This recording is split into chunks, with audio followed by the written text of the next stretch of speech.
اصله من شويه قال ما تسالنيش رايحين على فين، حسستني انه سر بتتوه معنى الكلام اصلا، لانه بيقعد ينقلك ما بين المقامات كتير. جابها منين الجمله دي؟ لقاها فين؟ معرفش. ايه ده؟ انا بقعد اعيد الحته دي وبقول غريبه قوي، تحس فيه خناقه ورا. اكتر حاجه مشهور بيها الفنان الكبير محمد فوزي ان هو سابق عصره. تخيلوا بقى لما نتكلم عن اغنيه من اكتر الاغاني اللي سابقه عصرها عنده، يبقى الموضوع شكله ايه؟ ومن اقوى اغاني فوزي ما كانتش الاقوى، يبقى الموضوع وضعه ايه؟ مبدئيا الاغنيه دي المزيكا فيها هي البطل وبتسيطر في اول الاغنيه كده. مساء الخير انا البطل من اول الايقاع، ايقاع الحصان او الحنطور اللي بنسمعه ملحوظ وباين جدا. بيعمل ايه بقى الايقاع ده وانت مش واخد بالك؟ اولا بيدي واقعيه للصوره اللي انت شايفها. الفنان الكبير محمد فوزي، الفنان الكبيره فاتن حمامه عايشين مع بعض في قصه حب وراكبين الحنطور وماشيين. طب يلا بينا كده يا اسطى لفه كده نزهه العريسين. فانت سامع صوت الحنطور ده كايقاع للاغنيه، فبقت الصوره واقعيه اكتر. واحد يقول لي طب انا ما بتفرجش على الصوره، انا بسمع الاغنيه بس مش شايف الصوره. الايقاع ده وجوده في الاغنيه هيساعدك تتخيل الصوره، لو هي مش قدامك ده هيبقى مفيد اكتر. وفي نفس الوقت كده بيديك حاجه جديده على الودن، ايقاع مختلف ومميز وكمان متوافق مع الكلام. كلام طير بينا يا قلبي ولا تقوليش السكه منين، ده حبيبي معايا ما تسالنيش رايحين على فين. فالكلام يعني احنا رايحين مع صوت ايقاع الحنطور. فمتخيلين الترابط حاجه زي دي قد ايه ماسكه الاغنيه. بعد كده بقى نخش على اكتر شيء سبق عصره في الاغنيه كلها، السولو الجميل ده.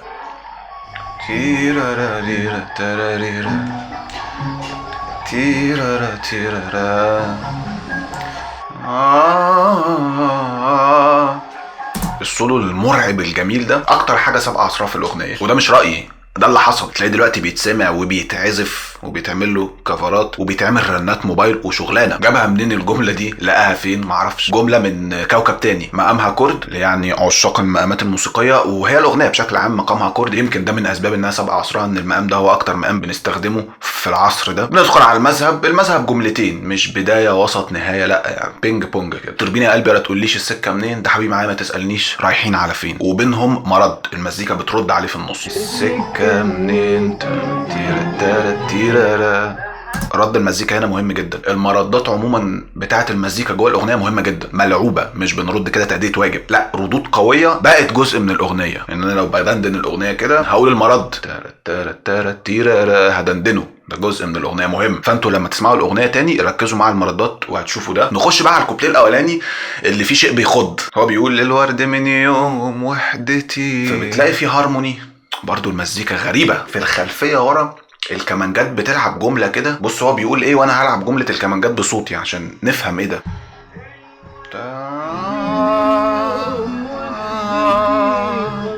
ايه ده؟ انا بقعد اعيد الحته دي وبقول غريبه قوي الهارموني دي. مستاهله الاغنيه ولا مش مستاهله؟ يعني تحس المزيكا كبرت الموضوع قوي، بس لا، هنقول بقى فخمت الموضوع وبقى اقوى بالنسبه لي. الورد من يوم وحدتي خاصم حبايبه، خاف من نصيبي واسمتي لا يكون نصيبي زيه. ماشي، الورد تضامنا معايا عشان وحدتي خاصم حبايبه. طب والعمل دلوقتي هنروح له سوا ونصالحه عن نور الهوى حبايبه اللي هو خاصمهم علشاني. فاحنا كده عرفنا هو رايح فين، رايح للورد. اصله من شويه قال ما تسالنيش رايحين على فين، حسستني انه سر. اول كوبليه على طول قال لك رايحين للورد نصالحه على النور والهوى. طبعا ممكن واحد يقول لي يعني رايحين على فين؟ معلش ما خدتش بالي، ورد ايه وهيصالحوا ازاي على النور والهوى؟ ناقصه كرتون. اقول له بالعكس ده حلو، يعني حلاوه الكلام انه بيحكي لك قصه فيها صوره وكرتونيه كمان، ما ده موجود في الاغاني عادي جامد. انا مشكلتي في حاجه تانية، ليه الورد بعيد عنه ما دام هو بيحبه ومتضامن معاه للدرجه دي؟ ما كان يبقى موجود عايش جنبه بدل ما يبقوا بعاد عن بعض للدرجه دي ومحتاج يضرب له مشوار. واللحن في شيء برضه غريب وخطير، انك تحسه سهل وانت بتسمعه، بسيط ومبين حتى الوزن والقافيه اللي موجودين في الكلام. دلوقتي هنروح له سوا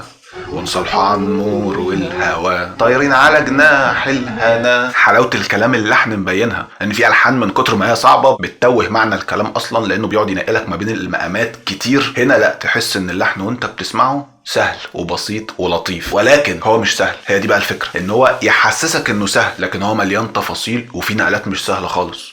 تلاقي مثلا اقوى نقله بالنسبه لي بتيجي وبتمزج بيها قوي، اللي هي دلوقتي هنروح له سوا، تحسها نهاوند ونصالحوا عن النور والهوى.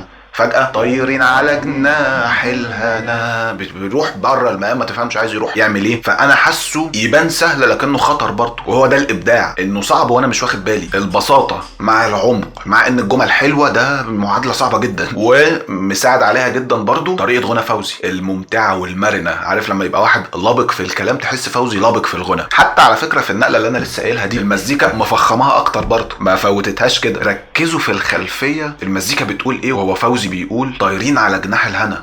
طايرين على جناح الهنا ده الحبيب والروح انا. تحس فيه خناقه ورا عايزه اللي يفضها. ممكن اقعد بقى فلسفها مثلا ايه، هو بيقول لك طايرين على جناح الهنا، في الخلفيه طيران بيحصل. بس ده فلسفه ازاي؟ طيب واحد يقول لي طب روح للكوبليه اللي بعده كده لما تيجي نفس الجمله بكلام مختلف، شوف الكلام مختلف ده يبقى لايق مع التيرارارارا دي ولا لا. تعال نشوف. ومن النهارده ل100 سنه، اللي في الخلفيه اللي بيتقال تيرارارارا 100 سنه اهي.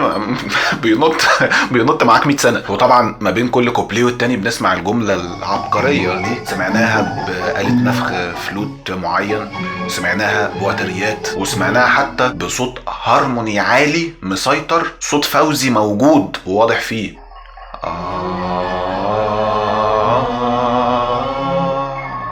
يعني سمعنا الجملة بأكتر من طريقة، أفضل استغلال لأفضل جملة. هم عارفين قيمتها وده مهم. انتوا عارفين من حلاوة المزيكا، يعني احنا قلنا ايه، السولو العبقري ده، الإيقاع بتاع الحصان اللي في الأول، المردات، الهارموني. فمن كتر العظمة اللي المزيكا قدمتها في الأغنية دي في شك هل ده فوزي اللي موزع ولا حد تاني؟ محدش يعرف، لأن ده شغل شغل دول، شغل مؤسسات مش شخص واحد. أغنية ممتعة جدا، سابقة عصرها، عناصرها شبه متكاملة. وشكرا.